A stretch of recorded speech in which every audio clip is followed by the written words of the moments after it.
And where do you stand on Wikileaks?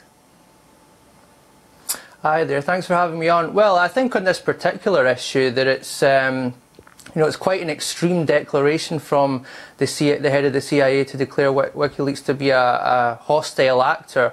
I mean, at the end of the day, they are publishing information, albeit information the government it would rather not get out there. But there is no evidence that's been produced ever that suggested that Wikileaks is actually acting, under direction of a foreign state. So I think that this is quite a controversial assertion from the head of the CIA. Maybe not acting under direction from a foreign state, but perhaps being exploited or used by others, especially to damage American security. Well, yeah, I think that could well be the case. I mean, the claim is that the Democratic National Convention emails that came out through the presidential campaign were supposedly hacked by Russia. Wikileaks then published those.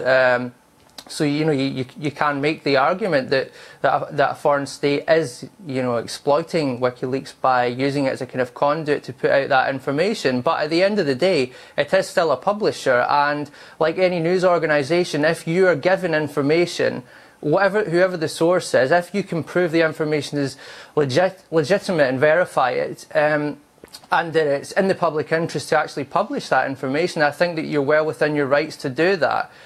So there is an argument about the motivations of the source, but at the end of the day, it is still in the public interest to publish this information. And also, I would point out as well that Mike Pompeo, the current head of the CIA, before he was actually appointed to the CIA by Donald Trump, he was tweeting, advocating and encouraging people to read WikiLeaks leaks about the Democratic Party, because, of course, then he was a partisan in favour of those leaks when it suited him. But now, because the leaks are about the CIA and he's now in charge of the CIA, he's against them. So there's a kind of hypocrisy to this as well.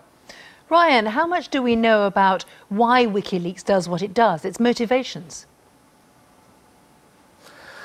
Well, I mean, the motivation is always stated from its inception that the idea was to put out information to sort of advocate for transparency, for more transparency, and against government secrecy, to give people information to keep them informed about their governments.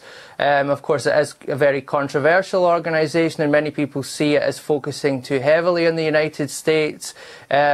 But at the end of the day, they're probably only going to publish what sources give them. And in the past they have. For example, they published a bunch of leaks from the Syrian regime a few years back, if I recall. So they're probably going to publish whatever is leaked to them. So if there are whistleblowers in foreign states, you would hope they'd publish those too. But I think the ultimate motivation is probably just to publish information. That's what it is, to educate the public about particularly what secret groups or secretive groups within governments and perhaps powerful corporations also are doing, and to help to inform people about that.